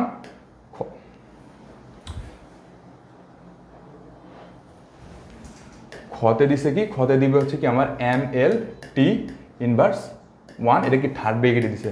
তখন তোমরা শুরুতে কি ক নাম্বার দেখি, ক নাম্বার দাগাই দেবে আর ভুল করবা। ঠিক আছে, মাত্রা কি আমার অবশ্যই কি থার্ড ব্রেকেটের মধ্যে লিখতে হয়, মাত্রা থার্ড ব্রেকেটের মধ্যে লেখা থাকে। তাহলে এটা আশা করি বুঝছো যে বলের ঘাত অ্যাকচুয়ালি এটা কি। ওকে, এরপরে যাই। আচ্ছা, এরপরে একটা ম্যাথ দিছে, ম্যাথটা দেখি কি বলছে। ম্যাথে বলছে কি, এটা হচ্ছে বলের ঘাত সম্পর্কিত একটা ম্যাথ। এই ম্যাথটা খুবই গুরুত্বপূর্ণ, বিশেষ করে বিশ্ববিদ্যালয় ভর্তি পরীক্ষায় এই ম্যাথটা অনেক বেশিবার আসছিল এবং তোমাদের এসএসসি পরীক্ষা আসার চান্স আছে, এই জন্য দিচ্ছে আর কি ম্যাথটা। 2 কেজি ভরের একটি গোলককে 3 ms ইনভার্স বেগে দেয়ালে ধাক্কা খেয়ে 2 কেজি ভরে একটি গোলক 3 ms ইনভার্স বেগে দেয়ালে ধাক্কা খেয়ে 1 ms ইনভার্স বেগে ফিরে আসে, বলছে বলের ঘাত কত। তাহলে একটা দেয়াল অঙ্কন করি আগে, এটা কি আমার দেয়াল, এটা কি আমার দেয়াল। ওকে, তাহলে এই দেয়ালের মধ্যে শুরুতে 2 কেজি ভরের একটা বস্তু যাবে কত বেগ নিয়ে, 3 ms ইনভার্স 1, 3 ms ইনভার্স বেগ নিয়ে যাবে এদিকে, তো দেয়ালে ধাক্কা খেয়ে কি আবার 1 ms ইনভার্স বেগে এদিকে কি আবার ফিরে আসবে। যেমন আমরা ছোটবেলায় যারা ক্রিকেট খেলছি, ওই যে দেয়ালের মধ্যে মারছি না বল, তো বল আবার দেয়ালে লেগে আবার এদিকে ফিরে আসে, ঠিক ওই জিনিসটা আর কি। তাহলে এখানে যে এদিকে কি ফিরে আসবে, তো কত বেগে ফিরে আসবে সেটা হচ্ছে কি আমার 1 ms ইনভার্স 1 বেগে। এখন বলছি কি বলের ঘাত কত, তো বলের ঘাত আমরা কি জানি, এটাকে শিখছি যে সমান কি এফ টি। এখানে যেহেতু বলের মান দেয়া নাই বা সময় বলতে কিছু বলা নাই, তাহলে এই সূত্র দিয়ে করলে হবে না। তাহলে আরেকটা যে সূত্র শিখছি এটা কি ছিল, এম ভি মাইনাস কি এম ইউ। ঠিক আছে, তাহলে এখানে এম কি বস্তুর ভর, বস্তুর ভর এমটাকে আমি কমন নিয়ে নিই, তাহলে কি পাচ্ছি ভি মাইনাস ইউ।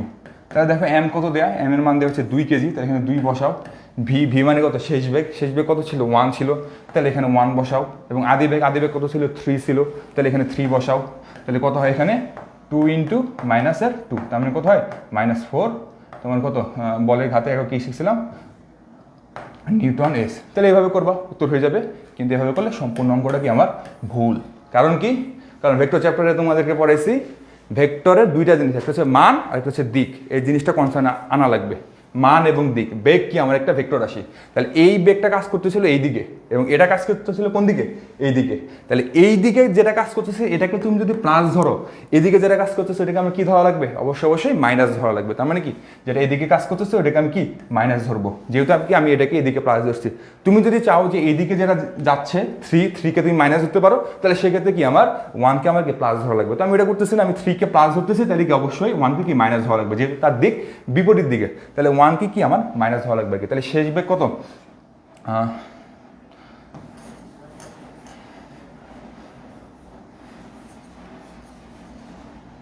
তাহলে m ইন্টু শেষ বেগ কত, শেষ বেগ ধরো হচ্ছে -1, তাহলে মাইনাসের 1 মাইনাস কত 3, ঠিক আছে।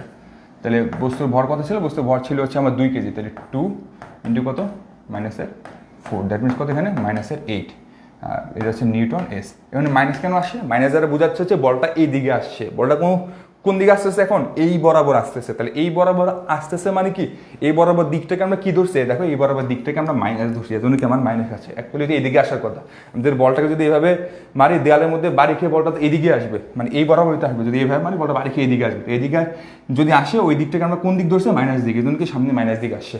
তাহলে বলের ঘাত কত 8, আর দিক দ্বারা বোঝাচ্ছে কি 1 ms ইনভার্স 1 বেগ যেদিকে কাজ করতেছে সে ওই দিকে আসতেছে। আশা করি বুঝতে পারছো এই ম্যাথটা খুবই গুরুত্বপূর্ণ। ওকে, আচ্ছা নেক্সট ম্যাথে যাই।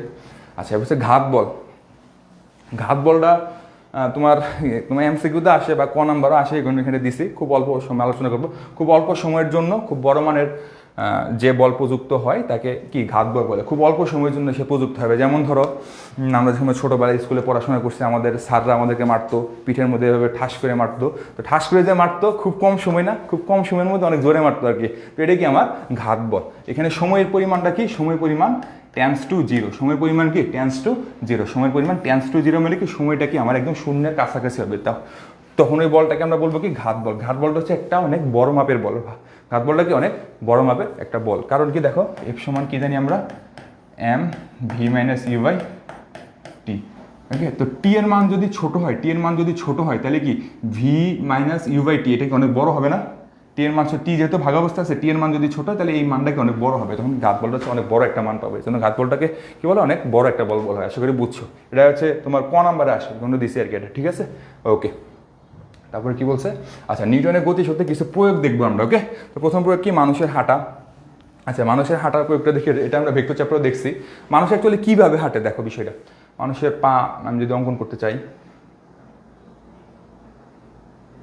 ধরো হচ্ছে এইটা হচ্ছে কি মানুষের পা।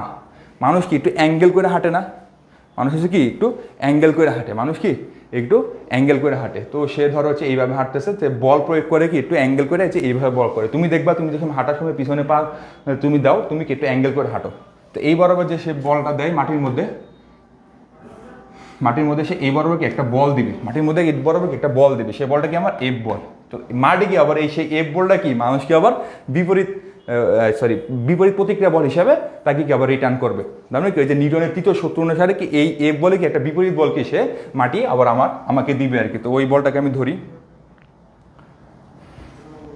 তাহলে ওই বলটা কি হবে আমার এফ বল হবে, ঠিক আছে। ওই বলটা কি হবে এফ বল হবে, যেহেতু আমি দিক দেখাই দিচ্ছি এই জন্য আর কি মাইনাস চিহ্ন দিলাম না। দিক না দেখালে কি আমার মাইনাস চিহ্ন দেওয়া লাগবে, তাহলে কি এফ বল হয়েছে। তাহলে এই বলটাকে আমি ধরলাম হচ্ছে সে ভূমির সাথে থিটা ডিগ্রি কোণে কাজ করতেছে। ভূমির সাথে কত ডিগ্রি কোণে কাজ করতেছে, থিটা ডিগ্রি কোণে কাজ করতেছে। তাহলে এই এফটাকে কি এখন কি আমি দুইটা উপাংশে ভাগ করতে পারি না, তোমরা ভেক্টর চ্যাপ্টারে শিখছো।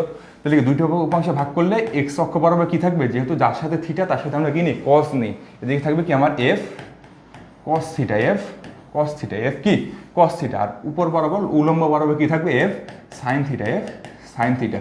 আর আমাদের ভর কোন দিকে কাজ করে, মানুষের ভর বা যে কোনো প্রাণীর ভর সবসময় কি খাড়া নিচের দিকে কাজ করে, ঠিক আছে। খাড়া নিচের দিকে যে ভরটা কাজ করে এটাকে আমরা বলতেছি কি এম জি, ঠিক আছে।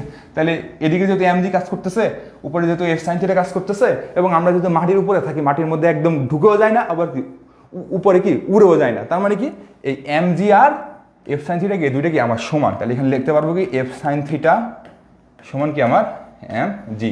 আর মানুষ সামনের দিকে যায় কোন বলের কারণে, মানুষ তো সামনের দিকে যাচ্ছে, অর্থাৎ কি একটা বল দেওয়া লাগতেছে না তাকে, বলের একদম প্রথম সূত্র যেটা শিখেছিলাম আর কি নিউটনের বলের ফার্স্ট সূত্র, সামনের দিকে যে বলের দরুন যাচ্ছে ওই বলটা কি আমার এফ কস থিটা। আশা করি বুঝতে পারছি এফ কস থিটা দরুন কি মানুষ সামনের দিকে যাচ্ছে। তো এখানে কি আমার নিউটনের তৃতীয় সূত্রটা খুবই কাজে লাগে। যেমন আমরা মাটিকে কি এফ বল দেই, মাটি কি একটা বিপরীত প্রতিক্রিয়া বল, এই এফ বলটা দেয়, এই বলটাকে আমরা দুটো অংশে ভাগ করি, একটা সামনের দিকে যায় সেটা হচ্ছে এফ কস থিটা, আর একটা কি আমাদের ওজনকে বহন করে সেটা হচ্ছে এফ সাইন থিটা।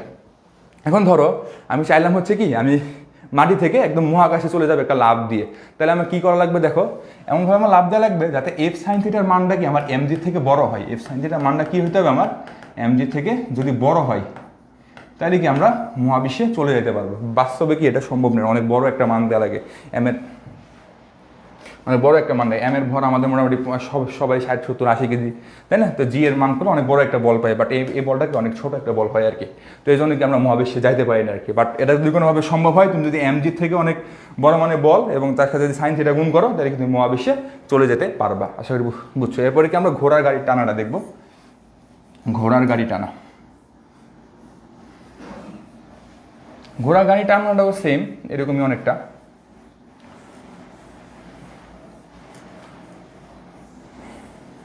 ঘোড়া গাড়িকে সাপোজ ধরো এটা একটা ঘোড়ার, এরকম এইভাবে একটা ঘোড়ার সাথে বাঁধা, ধরো ঘোড়াটা হচ্ছে এরকম, আমি ঠিকভাবে ঘোড়া অঙ্কন করতে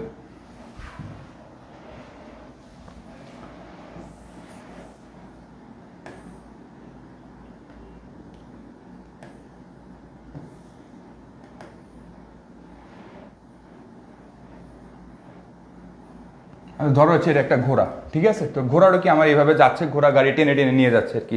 যদি ঘোড়া হয় না ধরে নাও আর কি এটা একটা ঘোড়া, ওকে?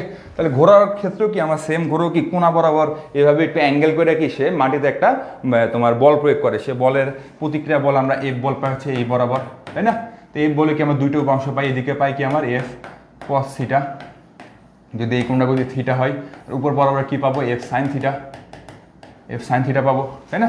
নিচে এদিকে কি থাকবে, ঘোড়ার ভর থাকবে কি আমার এম জি থাকবে, ঠিক আছে? আর যেহেতু কি এখানে একটা তোমার ঘোড়ার গাড়ি আছে, তো গাড়ি কি আমার একটা ভর আছে না, গাড়ির তো একটা ভর আছে অবশ্যই। তো এই ভরটা কি অবশ্যই এদিকে যে বলবো সেটা যেটা কাজ করবে সেটা কি আমার তোমার টান বল এদিকে একটা কাজ করবে অবশ্যই, তাই না? এদিকে একটা টান বল কাজ করবে, অর্থাৎ ঘোড়া একটা টানবে, তার মানে ঘোড়া সামনে যাবে যে বলের দরুন, এই বলটাকে আমরা কি বলবো এফ কস থিটা মাইনাসের টি, ঠিক আছে? এফ কস থিটার জন্য শুধু কি আমার ঘোড়া সামনে যেতেছিল, এফ কস থিটার জন্য কি আমার শুধু ঘোড়া। এখন ঘোড়াকে আবার দেখো পিছ থেকে এই গাড়িটাকে আমার টেনে ধরে রাখছে, ঘোড়াকে কি পিছন থেকে এই গাড়িটা টেনে ধরে রাখছে, তাই না? তো ঘোড়াকে যেহেতু পিছন থেকে গাড়িটা টেনে ধরে রাখছে, তাহলে এর যে টান বলটা, এই টান বলটাকে অবশ্যই বিয়োগ যাবে না ঘোড়া থেকে। আশা করি বুঝতে পারছো। তাহলে ঘোড়া কোন বলের জন্য যাবে, এই বলটা কোনো, তাহলে এই বলটাকে আমি সাপোজ নাম দিলাম হচ্ছে তোমার ধরো এফ প্রাইম, ঠিক আছে? এফ প্রাইম বলের জন্য আমার ঘোড়া সামনে যাবে, এফ প্রাইমের মান কি এফ কস থিটা মাইনাস টি। আশা করি বুঝতে পারছো, ওকে? এখন দেখো এই এফ তোমার এফ প্রাইম এটা যদি আমি করি, তাহলে ধরো ঘোড়ার ভর হচ্ছে এম, ঘোড়ার ভরকে আমি ছোটো হাতের এম ধরলাম, যেহেতু সামনে যাবে তার মানে একটা ত্বরণ থাকবে, সে ত্বরণের মান কি আমার এ থাকবে, তাহলে এ সমান এখান থেকে আমরা লিখতে পারবো কি এফ কস থিটা মাইনাসের এটা হচ্ছে টি, ঠিক আছে? মাইনাসের টি হচ্ছে টান বল, টান বলটা প্রশ্নে দিয়ে দিবে।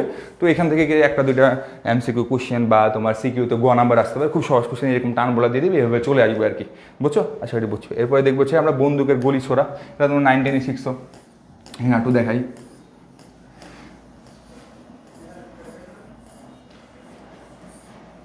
এখানে আমরা একটু পরে আরেকটা জিনিস দেখবো, সেটা হচ্ছে ভরবেগের সংরক্ষণশীলতা। তো বন্দুকের গুলি ছোড়া টপিকটার মধ্যে ভরবেগের সংরক্ষণশীলতা ও জিনিসটা কাজ করে, সেটা কেমন? ধরো হচ্ছে বন্দুকটা হচ্ছে এরকম,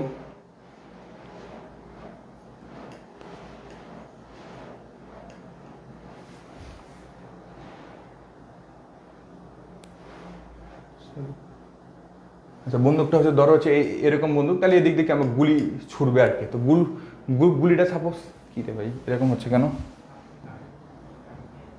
আচ্ছা গুলিটা সাপোজ এখন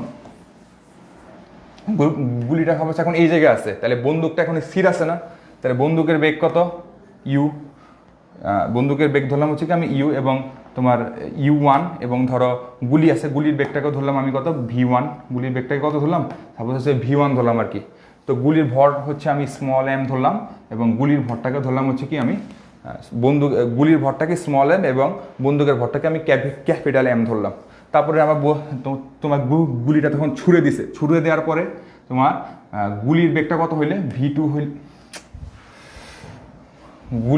গুলির তোমার বেগটা হবে কি V2, অর্থাৎ গুলি তখন এই বরাবর যাচ্ছে, একটা বেগ নিয়ে যাচ্ছে, সেটা কি আমার V2 বেগ নিয়ে কি সে সামনে এগোচ্ছে আর কি। তাহলে ভরবেগের সংরক্ষণশীলতা নীতির কি বলে যে আদি ভরবেগ এবং পরবর্তী ভরবেগ কি আমার সমান থাকবে। তো আদি ভরবেগ কি ছিল, M1 U1 plus M capital M এবং আরেকটা কি ছিল, এরকম হচ্ছে কেন,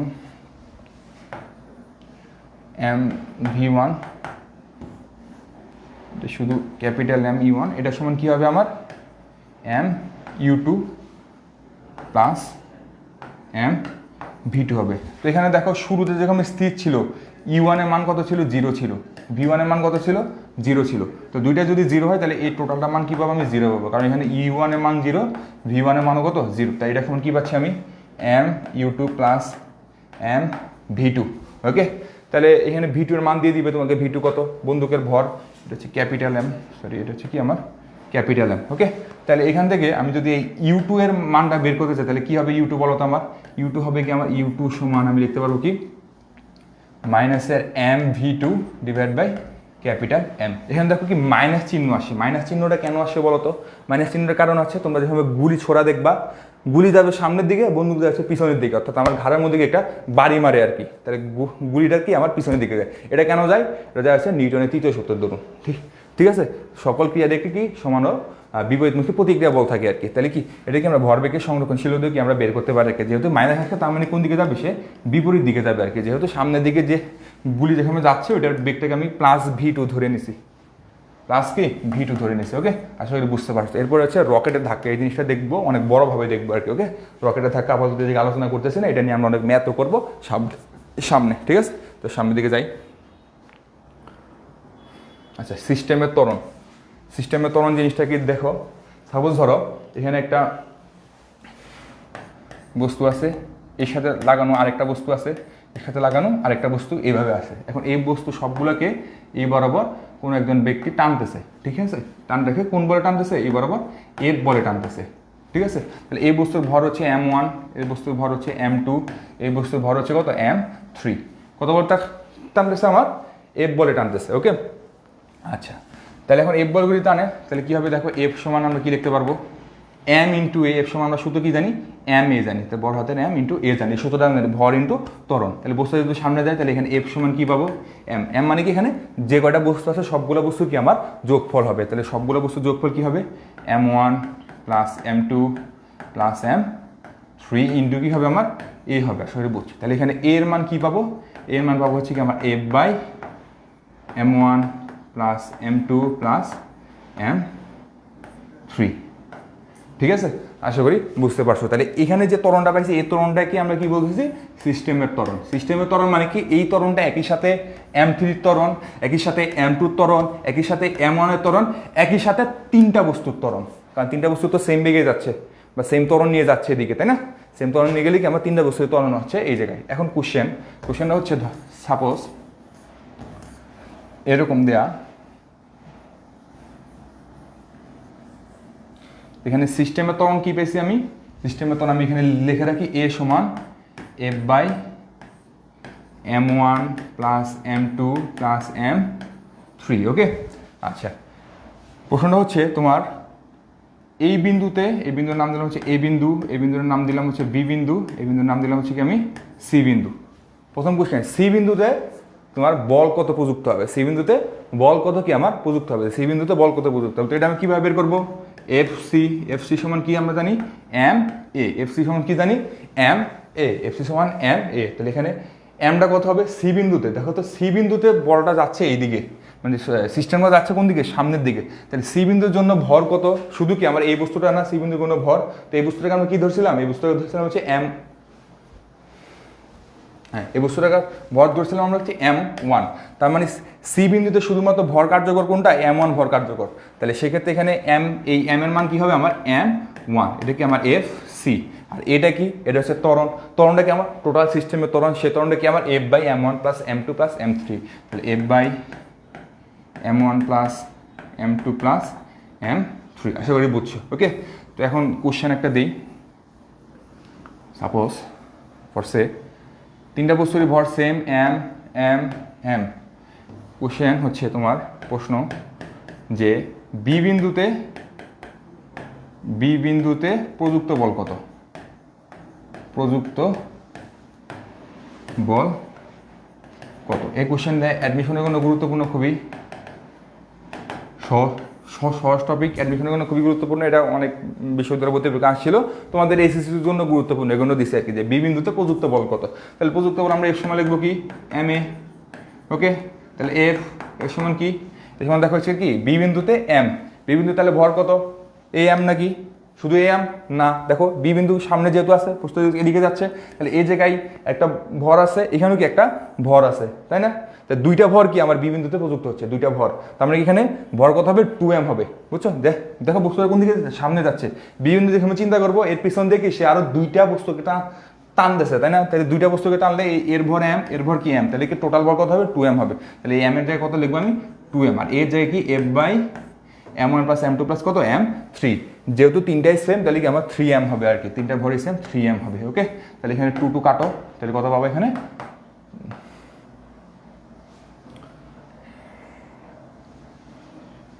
2 কাটলে পাবো হচ্ছে আমি 2/3f, 2/3f। ওকে, 2/3f। এই এফটা হচ্ছে টোটাল এফটা, মানে টোটাল যে বলে টানতেছে, আর এখানে এই এফটা তুমি বি ধরো, এফ বি, ঠিক আছে, এটা কি এফ বি। এফ বির হচ্ছে বি বিন্দুর উপর কতটুকু বল প্রযুক্ত হবে আর কি, বুঝছো। সিমিলারলি তুমি যদি এ বিন্দুর উপর টানো তাহলে কি হবে আমার টোটাল এফ বলটাই পাবো, কারণ সেক্ষেত্রে কি আমার তিনটা বলই কাজ করবে, এখানে 3m পাবো, আর নিচে কি আছে 3m, 3 কাটা mm কাটা শুধু f পাবো। অ্যাকচুয়ালি আমার এটাই হওয়ার কথা ছিল, যেহেতু সে সামনে দিকে টান থাকবে, তার মানে এখানে তিনটা বলই কি আমার আসবে, আশা করি বুঝতে পারছো। ওকে, তাহলে আমরা নেক্সট টপিকে চলে যাই। নেক্সট টপিক হচ্ছে সংঘর্ষ বা কলিউশন, ঠিক আছে। সংঘর্ষ টপিকটা তোমার এসএসসির জন্য খুবই গুরুত্বপূর্ণ, এসএসসির জন্য। ওকে, খুবই গুরুত্বপূর্ণ এসএসসি। জাস্ট কয়েকটা জিনিস আছে ভরবে, তোমার সংরক্ষণশীলতার নীতিগুলো আর কি গুরুত্বপূর্ণ আর কি, এখান থেকে জাস্ট দেখাই দিব আর কি কি আসে, যেহেতু এটা রিভিশন ক্লাস, এত বেশি ডিটেলসে আলোচনা করবো না, ঠিক আছে। সংঘর্ষ জিনিসটা কি, এখানে একটা বস্তু আছে, এখানে একটা বস্তু আছে, একই তলে তারা চলতেছে, তাহলে এই বস্তুটা ভর আমি ধরলাম হচ্ছে m1, এই বস্তুটার ভর ধরলাম হচ্ছে আমি m2। ওকে, এই বস্তুটার বেগ আমি ধরলাম হচ্ছে u1, এই বস্তুটার বেগ ধরলাম হচ্ছে, এই বস্তুটার বেগ আমি ধরলাম হচ্ছে কি রে ভাই, এই বস্তুটার বেগ হচ্ছে আমার কি u2। ওকে, এখন এই বস্তুটা এদিকে যাচ্ছে, এই বস্তুটা কি আমার এই বরাবরই যাচ্ছে, তাই না। এই বস্তু এদিকে, এই বস্তু এদিকে। এখন ফোর্সে u1 গ্রেটার দেন u2, এটা যদি হয় u1 গ্রেটার দেন কি u2, অর্থাৎ তোমার u1 বেগ অর্থাৎ m1 ভরের বস্তুটার বেগ m2 ভরের বস্তুটার থেকে কি আমার বেশি, m1 বস্তুটার বেগ m2 ভরের বস্তুটার বেগ থেকে কি আমার বেশি, তাহলে কি হবে, এই কি জোরে চলবে, অর্থাৎ কি এই বস্তুটাকে তখন একটা ধাক্কা দিবে, একটা না একটা সময় যায় কি আমার ধাক্কা দিবেই, কারণ কি এর বেগটা আমার বেশি। এর বেগ যদি সাপোজ ধরো হচ্ছে এটা আমার খুব পেইন দিচ্ছে, u1 সমান u2 হয়, অর্থাৎ দুইটা বস্তুর বেগ যদি আমার সমান হয়, তাহলে কিন্তু সেক্ষেত্রে সংঘর্ষ হওয়ার কোনো সম্পর্ক নাই, সেক্ষেত্রে কিন্তু সংঘর্ষ হবে না, দুইটাই আমার সমান বেগে চলতেছে, দুইটাই সমান সময়ে সমান দূরত্ব অতিক্রম করবে, যেহেতু কি আমার কি বেগ সমান, তাই না। বেগ সমান হলে কি তারা সংঘর্ষ করবে না। যদি u1 তোমার ছোট, u1 যদি ছোট হয় এবং u2 যদি বড় হয়, তাহলে কি সেক্ষেত্রে আমার কোনো সংঘর্ষ করবে না। কিন্তু যদি সার্কুলার মোশন হয়, সেক্ষেত্রে কি আমার সংঘর্ষ করবে। সার্কুলার মোশন হলে কি হবে, এখানে বস্তুটা আছে এই জায়গায়, বস্তুটা আছে এখানে, তাহলে u1 বড় u2 ছোট, তাহলে এই বরাবর যখন যাবে তখন কি আমার এই পিছন দিয়ে এসে কি আমার সংঘর্ষ করবে। তো এটা এখানে দেখাবো না, এটা হচ্ছে ইঞ্জিনিয়ারিং এর ম্যাথমেটিক্স, ওই দিকে তোমরা যা পড়বো আর কি, তোমরা যেখানে এসএসসি পরীক্ষা পাস করবে তখন ইঞ্জিনিয়ারিং অ্যাডমিশন প্রিপারেশন নিলে তখন এই ধরনের ম্যাথগুলো সলভ করবে আর কি। এখন আপাতত দরকার নাই, সার্কুলার মোশনের ক্ষেত্রে সংঘর্ষগুলো আমার জানার দরকার নেই, জাস্ট কি আমার রৈখিকগুলো জানলেই আমার হবে। ওকে, আচ্ছা, তাহলে আমার কি হইতে হবে, u1 গ্রেটার দেন u2, তার মানে রৈখিকের ক্ষেত্রে যদি u1 u2 থেকে বড় হয়, তাহলে কি আমার সেক্ষেত্রে কি আমার সংঘর্ষ হবে, বাকি এই দুই ক্ষেত্রে কি আমার সংঘর্ষ হবে না। এটা কি এমসিকিউতে আসে, এটা এমসিকিউতে খুব বেশি পরিমাণ আসে, ঠিক ঠিক আছে। আর বিশ্ববিদ্যালয় ভর্তি পরীক্ষাও আসে এমসিকিউতে, সেক্ষেত্রে কি সার্কুলারটাকে আমাকে মাথায় রাখা লাগে। সার্কুলার ক্ষেত্রে কি হয়, তোমার ইউ2 যদি বড় হয় তাহলে কি সেক্ষেত্রে কি আমার সংঘর্ষ হবে, ইউ2 বড় হলে কি আমার সংঘর্ষ হবে, এটা কি সার্কুলারের ক্ষেত্রে, এটা কি আমার মাথায় রাখা লাগবে। ওকে, আচ্ছা, ওকে, ঠিক আছে। তাহলে যদি সংঘর্ষ তাহলে এরকম হবে, সাপোজ এই জায়গায় গিয়ে তার কি আমার সংঘর্ষ হয়েছে, এখানে কি আমার সংঘর্ষ আমার হয়েছে, এই পয়েন্টে দিয়ে এতটুকু দূরত্ব টিম করার পরে সংঘর্ষ হচ্ছে, সংঘর্ষ হওয়ার পরে তারা আবার চলতে শুরু করছে, তারা কি করছে আবার চলতে শুরু করছে, চলতে শুরু করার পরে কি হয়েছে, এই বস্তুটার ভর যা ছিল m1, এই বস্তুটার ভর যা ছিল তা কি m2 থাকবে, বাট বেগের একটা হয়তো পরিবর্তন হবে। তো বেগের পরিবর্তন হয়ে কি হলো, এই বস্তুর বেগ হলো v1, এই বস্তুর বেগ হলো হচ্ছে কি v2। ঠিক আছে, তো একটা আমাদের নীতি আছে ভরবেগের সংরক্ষণশীল নীতি। তো ভরবেগ কি থাকবে, আমার সবসময় সংরক্ষণ থাকবে আর কি ভরবেগ। ঠিক আছে, তাহলে এই বস্তুর ভরবেগ কি ছিল শুরুতে m1 u1, এবং এই বস্তুর ভরবেগ কি ছিল m2 u2। ওকে, এবং এই বস্তুর পরবর্তীতে সংঘর্ষের পরে এর ভরবেগ কি হয়েছে m1 v1, এবং এর ভরবেগ কি হবে m2 v2। ঠিক আছে, তাহলে কি হবে, এই দুইটা আমি যোগ করব, এই দুইটা আমি যোগ করব, যেহেতু ভরবেগ সংরক্ষণশীল থাকে তার মানে কি এটা সমান কি রে ভাই, ক্লাসই তো নিতে পারছি না, এটা সমান কি হবে আমার এরকম হবে, আশা করি বুঝতে পারছো। এখন যদি বস্তুটা সংঘর্ষ হওয়ার পর দুইটা যদি মিলিত বেগে চলে, অর্থাৎ দুইটার বেগই যদি সেম থাকে, তখন ওই বেগটাকে আমরা বলবো হচ্ছে ভি বেগ। ভি হচ্ছে কি একই বেগে চলবে সংঘর্ষের পর। ঠিক আছে, সংঘর্ষের পর যদি একই বেগে চলে, সংঘর্ষের পর যদি একই বেগে চলে, তাহলে সেক্ষেত্রে আমরা দেখো v1 এর জায়গায় ভি লিখতে পারি, v2 এর জায়গায় কি ভি লিখতে পারি, কারণ তারা কি একই বেগে চলবে। ওই বেগটাকে আমি কি বলতেছে ভি বলতেছে, তাহলে সেক্ষেত্রে কি পাবো দেখো m1 u1 plus m2 u2 সমান m1, এখানে কি v প্লাস m2 v। ওকে, তাহলে এখান থেকে কি পাবো m1 u1 plus m2 u2 সমান কি পাবো আমি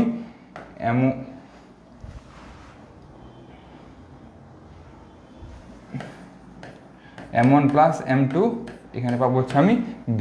আশা করি বুঝতে পারছো। তাহলে এই বেগটাকে আমার বের করতে বলতে পারে, সেক্ষেত্রে কি আমার ভর দিয়ে দিবে এবং দুইটা আধে বেগ দিয়ে দিবে আর কি, আশা করি বুঝছো। এখন পরবর্তীতে যদি সংঘর্ষের পরে তাদের বেগ যদি সমান না হয়, সেক্ষেত্রে আমার বেগ বের করতে বলতে পারে। তো তার জন্য কি করবা, তার জন্য এখানে আমি দুইটা ফর্মুলা লিখে রাখছি, এই দুইটা ফর্মুলা মুখস্থ করে ফেলবা। এই দুইটা ফর্মুলার প্রমাণ আছে, প্রমাণ অনেক বড়, মুখস্থ করার দরকার নাই, প্রমাণ দেখার আপাতত যেহেতু তোমাদের পরীক্ষা খুব সামনে, প্রমাণ দেখার দরকার নাই, প্রমাণ কোথাও আসে না, জাস্ট কি মুখস্থ করে ফেলবা। সংঘর্ষের পর বস্তু দুইটির বেগ সমান না হলে কি আমার তোমার এই দুইটা ফর্মুলা দিকে আমরা বেগ বের করব। বেগ সমান না হলে কি একটা বেগ হবে v1,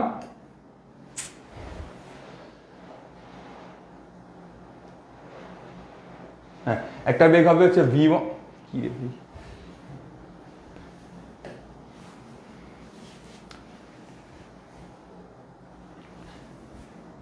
একটা বেগ হবে v1 আর একটা বেগ কি হবে আমার v2 হবে। আগে বেগ ছিল e1 এবং কি ছিল u2 ছিল, যেহেতু তাদের বেগ সেম না, তাহলে সেক্ষেত্রে যদি বেগ বের করতে বলে তাহলে এই ফর্মুলাগুলো দিয়ে আমরা বের করবো। ফর্মুলাটা শেখার একটা টেকনিক শিখাই দিয়ে কি করবা, যে সময় v1 বের করতে বলবে v1 লিখবা, v1 লিখে দুইটা দাগ দিবা, নিচে কি করবা ভর যে দুইটা দিয়ে দিবে বস্তুর ভর দুইটা সিম্পলি গুণ করে দিবা, m1 plus m2 m1 plus m2। ঠিক আছে, তো বের করতে বলছে কার v1, তাহলে তুমি এই 2 নাম্বারে যে কি 2 নাম্বার মানে দ্বিতীয় বস্তু যেগুলো আছে তার সবগুলো লিখবা। দ্বিতীয় বস্তু কি দেওয়া আছে, দ্বিতীয় বস্তু দেওয়া আছে হচ্ছে ভর দেওয়া আছে, দ্বিতীয় বস্তুর কি আদি বেগ দেওয়া আছে, দ্বিতীয় বস্তু আদি বেগ দেওয়া আছে, তাহলে এটা লিখলা, সামনে কি একটু 2 দ্বারা গুণ করে দিবা জাস্ট এই। ঠিক আছে, আর এক্ষেত্রে কি করবা v1 বের করবা না, এর জন্য হচ্ছে প্রথম বস্তুর ভর থেকে দ্বিতীয় বস্তুর ভরটাকে কি আমি বিয়োগ করে দেবো, প্রথম বস্তুর ভর থেকে দ্বিতীয় বস্তুর ভরটাকে বিয়োগ করে দেবো। তারপর দেখো আমি সবগুলো লিখছি, শুধুমাত্র একটা জিনিস লিখি নাই, যে জিনিসটা বাদ আছে সেটা হচ্ছে কি আমার প্রথম বস্তুর আদি বেগ, তাহলে প্রথম বস্তুর আদি বেগটাকে এখানে জাস্ট কি গুণ করে দিবে। এভাবে হচ্ছে মনে রাখার টেকনিক। দেখো আমি v2 লিখবো কিভাবে, এখন v2 দেখার সময় কি করবা, সেম একই কাজ, দুইটা দাগ দিয়ে যোগ দিবা, নিচে জাস্ট কি যোগ করে দিবা m1 plus m2 m1 plus m2। যেহেতু দ্বিতীয় বস্তুটা বের করতেছি, এজন্য কি আমার দ্বিতীয় জায়গায় প্রথম বস্তু সবকিছু লিখবো। প্রথম বস্তু কি আছে m1 আছে u1 আছে, তাহলে এটা কি আবার একটু 2 দ্বারা গুণ করবো আর কি। ঠিক আছে, এটা মনে রাখবা 2 দ্বারা গুণ করবো। তাহলে যেহেতু দ্বিতীয় বস্তু বের করতেছি, তাহলে দ্বিতীয় বস্তুর ভর থেকে প্রথম বস্তুর ভরটাকে কি আমি বিয়োগ করব, এবং বাকি আছে কি শব্দ নিশ্চয় লিখছে, বাকি আছে কি আমার দ্বিতীয় বস্তুর আদিবেগ। দ্বিতীয় বস্তুর আদিবেগ দিয়ে কি আমি এখানে গুণ করে দেবো। তাহলে এভাবে কি আমি সূত্র দুইটা একটু মনে রাখবো। এই সূত্র দুইটার প্রমাণও আছে, প্রমাণটা একটু বড়, তোমাদের জানার দরকার নেই আর কি এখন প্রমাণ, কারণ প্রমাণ পরীক্ষায় আসবে না। এই সূত্র দিয়া তোমার ম্যাথ আসতে পারে কি, তোমার বেগগুলো মানে আদিবেগ ভর এগুলো দিয়ে দিবে, যা সূত্রের মধ্যে মান বসায় তোমরা বেগগুলো বের করবা। এখন দেখো যে জিনিসটা শিখবে এর পরবর্তীতে হচ্ছে সংঘর্ষ হচ্ছে কি দুই প্রকার, একটা হচ্ছে স্থিতিস্থাপক সংঘর্ষ, একটা কি আমার অস্থিতিস্থাপক সংঘর্ষ। এটা কি আমার খুব বেশি গুরুত্বপূর্ণ, তোমার অস্থিতিস্থাপক এবং স্থিতিস্থাপক, এটা পরীক্ষা আসেই, মানে এটা বলতে পারো হচ্ছে তোমার 80% পরীক্ষা আসবেই। সংঘর্ষটি স্থিতিস্থাপক কি না, সংঘর্ষটি কি স্থিতিস্থাপক কি না 80% ধরে নাও, এটা পরীক্ষা আসবেই, ঠিক আছে, খুবই গুরুত্বপূর্ণ। তাহলে স্থিতিস্থাপক কখন হবে, ভরবেগ এবং গতিশক্তি উভয় যদি কি আমার সংরক্ষিত থাকে, ভরবেগ এবং গতিশক্তি দুইটাই যদি আমার সংরক্ষিত থাকে, তখন কি হবে, আমার সংঘর্ষটি স্থিতিস্থাপক হবে।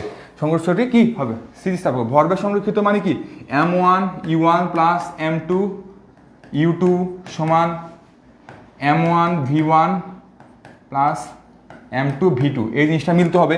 m1 u1 সমান m2 u2, m1 u1 দিয়ে দিবে, v1 v2 তোমার বের করা লাগবে। v1 v2 কিভাবে বের করবা, একটু আগে সূত্র দেখাই দিচ্ছি, ওই সূত্র অনুযায়ী কি আমার v1 v2 বের করবা। ওকে, তারপরে দেখবা যে এই দুইটা মিলে কিনা, যদি মিলে তাহলে কি আমার সেক্ষেত্রে ভরবেগটা কি সংরক্ষিত থাকবে। এবং হচ্ছে গতিশক্তি কিভাবে সংরক্ষিত থাকবে, গতিশক্তি আমরা জানি কি, গতিশক্তি ই কে সমান, আমি কি শিখছিলাম কাইনেটিক এনার্জি ই কে সমান শিখছিলাম হচ্ছে half M V square, half M V square. Okay, half M V square ছিল মানে ভর ইন্টু কি আমার বেগের উপরে, ভ্যালোসিটির উপরে কি স্কোয়ার। তাহলে ভর সংঘর্ষের আগে প্রথম বস্তুর বেগ কত ছিল, ই1 ছিল, তাহলে প্রথম বস্তুর ক্ষেত্রে তোমার এই গতিশক্তি কত হবে, হাফ m1 u1 স্কোয়ার, তাই না। প্রথম বস্তুর ভর হচ্ছে m1, প্রথম বস্তুর বেগ হচ্ছে u1, তাহলে এর গতিশক্তি কি হবে, half m1 u1 square, plus দ্বিতীয় বস্তুর ক্ষেত্রে গতিশক্তি কত হবে, হাফ m2 u2 এর উপরে স্কোয়ার। এবং সংঘর্ষের পরবর্তীতে কি হবে, হাফ, বস্তুর ভর তো সেমই আছে, বাট বেগ চেঞ্জ হয়ে গেছে, v1 এর মান আগে সূত্র দিয়ে বের করবা, সূত্র দেখাইছি। তাহলে কি হবে, v1 square plus half m2 v2 square. যদি এই দুইটাই যদি মিলে তাহলে সেক্ষেত্রে বলবো কি আমি সংঘর্ষটা স্থিতিস্থাপক সংঘর্ষটা কি তখন স্থিতিস্থাপক সংঘর্ষ। আর অস্থিতিস্থাপক কখন হবে, অস্থিতিস্থাপকের ক্ষেত্রে ভরবেগটা মিলবে কিন্তু তোমার গতিশক্তিটা মিলবে না, আদি গতিশক্তি এবং পরবর্তী গতিশক্তিটা সেম হবে না। তাহলে সেক্ষেত্রে বুঝবো কি আমার অস্থিতিস্থাপক সংঘর্ষ। আশা করি বুঝতে পারছো। ওকে, তাহলে নেক্সট টপিকে চলে যাই। আচ্ছা, এবার হচ্ছে ঘর্ষণ টপিকটা খুবই গুরুত্বপূর্ণ, বিশেষ করে যাদের স্বপ্ন হচ্ছে ইঞ্জিনিয়ারিং বিশ্ববিদ্যালয়ে পড়াশোনা করবা, তাদের জন্য ঘর্ষণ জিনিসটা মাস্ট, এখান থেকে প্রশ্ন আসেই, ঠিক আছে। ঘর্ষণ জিনিসটা খুবই গুরুত্বপূর্ণ, অ্যাডমিশনের জন্য খুবই গুরুত্বপূর্ণ।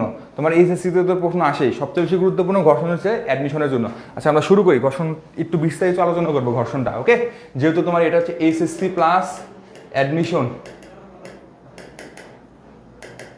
বিশেষ করে যারা ইঞ্জিনিয়ারিং এক্সপেরিয়েন্ট, যাদের ইচ্ছা বাংলাদেশে যে কোনো বুয়েটে পড়া বা চুয়েটে পড়া, তাদের জন্য ঘর্ষণ টপিকটা খুবই গুরুত্বপূর্ণ। ওকে, তাহলে দেখো ঘর্ষণটা কি, দুইটি বস্তু পরস্পরের সংস্পর্শে, ঠিক আছে।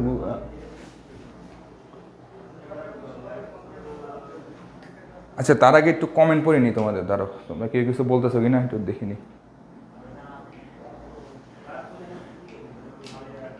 এই 1 ঘন্টার উপরে ক্লাস না হয়ে গেছে, একটু 2 মিনিট রেস্ট নেই, তারপরে আবার শুরু করতেছি।